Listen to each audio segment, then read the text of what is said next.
Hello friends. हन्ना aren't के बारे में जानेंगे। हन्ना आरेंट एक आधुनिक अमेरिकी महिला दार्शनिक और राजनीतिक विचारक थी। इनका जन्म जो है वह जर्मनी में हुआ था। इनके माता पिता जर्मन यहूदी थे और जर्मनी में नाजीवाद के उदय के बाद उन्हें वहाँ से भागना पड़ा और फ्रांस के रास्ते वह संयुक्त राज्य अमेरिका पहुँच गई। इस तरह वह वर्ष 1941 में वह अमेरिका में बस गई और वहाँ की नागरिक बन गई। यानी ये जर्मनी के, लेकिन इनकी जो प्रसिद्धि रही है वह अमेरिकी महिला नागरिक और दार्शनिक एवं राजनीतिक कार के रूप में रही है। इनके राजनीतिक विचारों की बात करें तो इनकी जो दो रचनाएं बहुत ही फेमस हैं, द ह्यूमन कंडीशन और द ऑरिजिन ऑफ टोटलेरियनिज्म। यानी इन्होंने मानव दशा का चित्रण सर्वाधिकार के कारकों तथा साधनों के गहन विश्लेषण में किया है। जो इनकी फेमस बुक हम बता रहे हैं कि द ह्यूमन कंडीशन और बिटवीन पास्ट एंड फ्यूचर बहुत ही फेमस बुक रही है। इसमें एक पार्ट में इन्होंने ये लिखा कि 6 exercise in political thought on revolution में जो इन्होंने मानव दशा का चित्रण किया है, इन रचनाओं में इसका विवरण मिलता है। बात करें तो ये अगर एक साहित्यकार होने के नाते उनके उसने व्यक्ति के मानसिक एवं व्यक्तिगत पक्षों को अस्तित्ववादियों के सामने प्रमुखता दी है। उनका विचार है कि मानव की व्यक्तिगत तथा आंतरिक समस्याओं को समझने के लिए विशेष परिपेक्ष होना चाहिए। उनके शब्दों में ही कहें तो ऐसी संस्थाओं का निर्माण किया जाए जो सामाजिक कार्यों में संलग्न व्यक्तियों में एकता के साथ साथ व्यक्तिगत जीवन की अर्थवत्ता भी प्रदान करें। उनका कहना था कि मनुष्य का वर्तमान चिंतन निगमन, आगमन तथा निष्कर्षीकरण जैसी मानसिक क्रियाओं से भिन्न होता है, क्योंकि उसका अवैपरीत्य यानी आंतरिक सुसंगति सदा के लिए सीखी और प्रयोग की जा सकती है। यहाँ इनका तात्पर्य यह था कि आरेंट यह कहती थी कि अमूर्त विचारों के प्रति अरुचि व्यक्त करती हैं। वो कहती हैं कि व्यक्तिनिष्ठ अनुभूति को क्रमबद्ध नहीं किया जा सकता, उसको केवल यथार्थ रूप से अनुभव किया जा सकता है। उनका मानना था भावना एक आनुभविक तथ्य है, क्योंकि वह व्यवहारवाद को मशीनी कुशलता का प्रेरक और सर्वाधिकार को और ले जाने वाली विचारधारा मानती हैं। उनका मानना यह भी था कि आज की जो सार्वजनिक स्वतंत्रता तब तक अर्थहीन है जब तक वो उससे अपने वैयक्तिक अस्तित्व को सम्मानपूर्वक नहीं बनाते। जब तक हमारे निजी अस्तित्व को जन समर्थन नहीं मिलता है तब तक हमारी निराशा का अंत नहीं हो सकता है। उनकी यह भी मांग थी कि सार्वजनिक अभिकरणों को वैयक्तिक विभिन्नताओं का एक उपयोगी उपकरण बनाया जाए। अगर इनके रचनाओं की बात करें तो उसमें ऑन रिवॉल्यूशन, ऑन वायलेंस और ऑन पब्लिक हैप्पीनेस था, जो 1970 में प्रकाशित किया गया था। राजनीतिक विचारकों में इनकी महत्वपूर्ण विचार के रूप में आया स्वतंत्रता का विश्लेषण, विचारों की स्वतंत्रता, सर्वाधिकार की उत्पत्ति और क्रांति का विश्लेषण। स्वतंत्रता का विश्लेषण इन्होंने किस तरीके से किया? आरेंट ने प्राचीन और आधुनिक समाजों की तुलना करते हुए यह टिप्पणी की कि प्राचीन यूनानी नगर राज्य में राजनीतिक जीवन की प्रधानता थी, परंतु आधुनिक युग में यह विशेषता लुप्त हो चुकी है। यूनानी नगर राज्य समान व्यक्ति सामूहिक आदर्शों से प्रेरित होकर समाज की सेवा में बढ़ चढ़कर हिस्सा लेने में तत्पर रहते थे। इसी क्षेत्र में ख्याति अर्जित करने के लिए प्रयत्नशील रहते थे। नगर राज्य की बेजोड़ सफलता का रहस्य यह था कि वहाँ सत्ता सहभागिता मूलक लोकतंत्रीय संस्थाओं में निहित थी। यानी वहाँ जो है पारिवारिक या आर्थिक मामलों के निजी क्षेत्र की राजनीति या सार्वजनिक क्षेत्र से पृथक रखा जाता था। इसके विपरीत अगर हम आधुनिक युग में देखते हैं तो सार्वजनिक और निजी क्षेत्र आपस में घुल मिल गए हैं, अर्थात राजनीतिक और पारिवारिक आर्थिक क्षेत्र के बीच की सीमा रेखा जो है वो मिट गई है और राजनीतिक कार्रवाई आर्थिक प्रशासनिक में बदल गई है। तो जो इनका स्वतंत्रता का इन्होंने विश्लेषण किया है, तो इनका जो इन्होंने प्राचीन और आधुनिक दोनों से तुलना करते हुए तब इन्होंने यह परिणाम स्वरूप पाया कि संपूर्ण चिंतन और कार्रवाई के विषय उत्पादन और उपभोग की समस्याओं तक सीमित नहीं रह यानी सीमित तक ही रह गए हैं। जब इन्होंने अध्ययन किया कि जब हम स्वतंत्रता का विश्लेषण किए तो जो प्राचीन और आधुनिक समाज की तुलना पाई, तो उन्होंने कहा कि जो संपूर्ण चिंतन और कार्रवाई के विषय में वह उत्पादन और उपभोग की समस्याओं तक सीमित रह गए हैं, जिसने जनपुंज समाज को बढ़ावा दिया। और ऐसी स्थिति में विचार की स्वतंत्रता लुप्त होती गई। जबकि अगर विचारों की स्वतंत्रता में इन्होंने कहा विचार की स्वतंत्रता क्या है, ऑरेंट जो है इसकी व्याख्या जो है एक विशेष ढंग से दी है। उनकी जो प्रसिद्ध कृति है द ह्यूमन कंडीशन यानी मानवीय दशा का विवेचन के अंतर्गत उन्होंने कहा कि मनुष्य की गतिविधि के 3 स्तरों की पहचान की है। एक श्रम, कृत्य और कार्रवाई। श्रम के अंतर्गत उन्होंने मनुष्य अपने भौतिक जीवन की आवश्यकताएं पूरी करता है और सुख सुविधाएं जुटाता है, और यह सबसे निम्न स्तर की गतिविधि इन्होंने बताया। जबकि कृत्य के अंतर्गत इन्होंने कहा कि शिल्पकारों और कलाकारों की गतिविधि है, जो अस्थायी महत्व की वस्तुएं बनाकर सभ्यता के निर्माण में योगदान करते हैं। इनका स्थान जो है श्रम से ऊंचा है। सबसे ऊंचा स्थान इन्होंने कार्रवाई का है। सबसे ऊंचा स्थान इन्होंने कार्रवाई का बताया कि जो समान नागरिकों के बीच सार्वजनिक परस्पर क्रिया को संकेत देती है।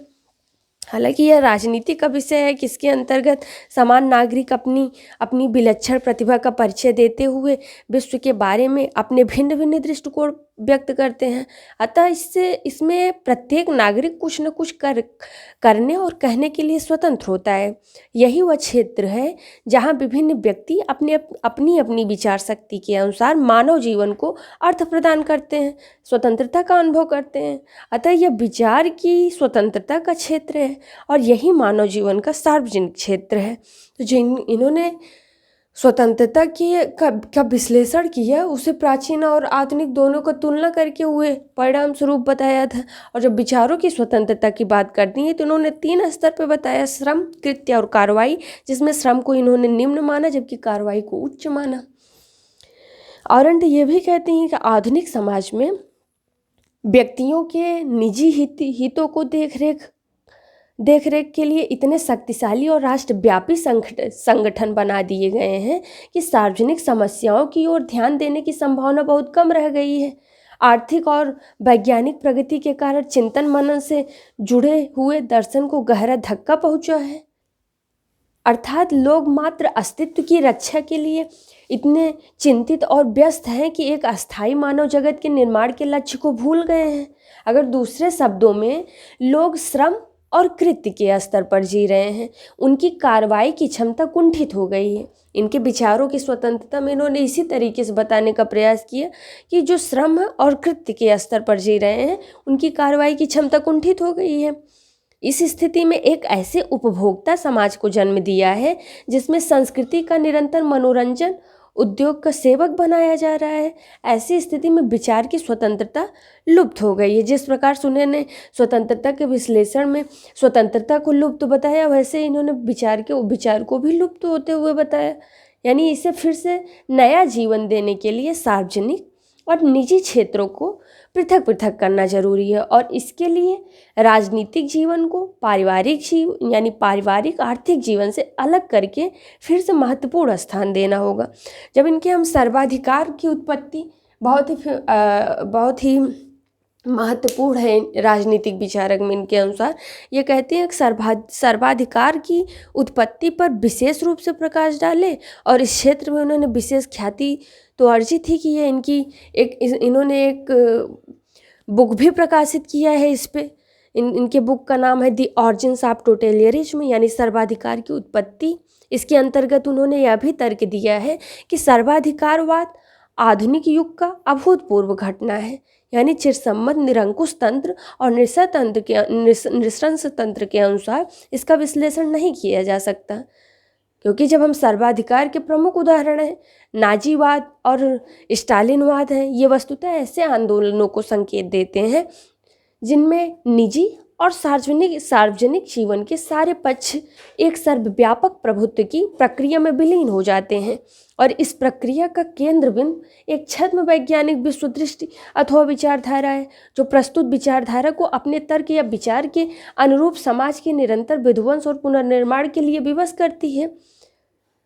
अगर उदाहरण के लिए देखें तो इसमें इतिहास की परस्पर विरोधी जातियां या वर्गों के बीच अंतर्निहित संघर्ष के रूप देखा जाता है। इस विश्वास के परिणाम स्वरूप मनुष्यों की सहज बुद्धि और व्यवहारिक ज्ञान छिन्न भिन्न हो जाता है। यानी विचारधारा की पुष्टि और विरोधियों के दमन के लिए इसमें आतंक का भरपूर प्रयोग किया जाता है, जैसा कि यातना शिविरों के अनुभव से सिद्ध होता है। सर्वाधिकारवाद और सत्तावाद में अंतर करते हुए आरंट ने यह भी लिखा है कि सत्तावाद के अंतर्गत संपूर्ण शक्ति और उत्तरदायित्व राज्य के हाथों में केंद्रित होते हैं।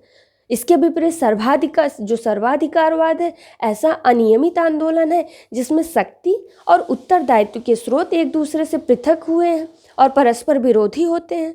इसमें सर्वोच्च शक्ति साधारणतया गुप्त पुलिस के हाथों में रहती है, सरकार के हाथों में नहीं। अतः यहाँ वैधता और राष्ट्रीयता प्रभुसत्ता निरर्थक हो जाती है। आरंट यह भी कहती हैं कि जर्मनी में यहूदी विरोधवाद ने सर्वाधिकारवाद को बढ़ावा दिया। वहाँ यहूदियों को राज्यहीन बनाकर मानव मात्र के बुनियादी अधिकारों से वंचित कर दिया गया है और विभिन्न प्रकार की यातनाएं दी गई हैं। इसके अतिरिक्त साम्राज्यवाद की प्रवृत्ति ने सर्वाधिकारवाद को बढ़ावा दिया है।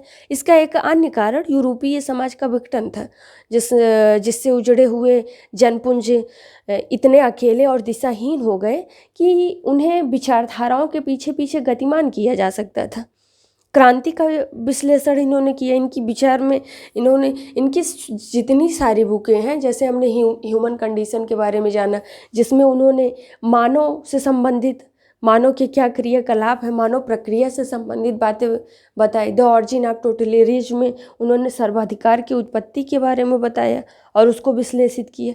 ऐसे ही क्रांति का जब विश्लेषण उन्होंने किया, अपनी ही एक इनकी मुख्य कृति है ऑन रिवॉल्यूशन में, क्रांति एक विवेचन के रूप में 1963 में इसके अंतर्गत आरंट ने अमेरिकी क्रांति और फ्रांसीसी क्रांति के स्वरूप में अंतर प्रकट किया है और उसे प्रस्तुत किया है कि जहां अमेरिकी क्रांति एक स्वतंत्र संविधान स्थापित करने में सफल हुई है, वहीं फ्रांसीसी क्रांति हिंसा और अत्याचार के रूप में ढल गई है। फ्रांस में व्यापक निर्धनता का सामाजिक समस्या ने स्वतंत्र कार्रवाई की राजनीतिक समस्या को पीछे छोड़ दिया है, क्योंकि क्रांतिकारी निर्धन वर्ग के प्रति दया की भावना से प्रेरित होकर आतंक की राह पर चल पड़े। दूसरी ओर अमेरिकी क्रांति के फलस्वरूप स्वतंत्र संविधान का निर्माण तो हुआ, परंतु वहाँ के अधिकांश नागरिक राजनीतिक क्षेत्र से बाहर रह गए। अतः उनके मन में जनसेवा की भावना लुप्त हो गई। वे राजनीति को निजी सुख के साधन के रूप में देखने लगे। आरंट ये भी कहती हैं क्रांति के विश्लेषण में, जो उन्होंने अपने विचार प्रकट किए हैं, उनका मानना है कि किसी भी देश में क्रांतिकारी परंपरा की जो सार्थकता है इस बात में निहित होती है कि लोग अपने सहचरों के साथ स्वतंत्र कार्रवाई में हिस्सा लेते हैं, सार्वजनिक सुख को बढ़ावा दे सके, परंतु ऐसा बहुत कम देखने को मिलता है। तो हमने हन्ना आरेंट के बारे में जाना और इनके राजनीतिक विचार, जिसमें इनकी बहुत फेमस कृतियाँ रहीं, the origin of totalitarianism, on revolution, on violence और ऑन पब्लिक हैप्पीनेस के साथ साथ इनके विचारों पर अध्ययन किया। Thank you.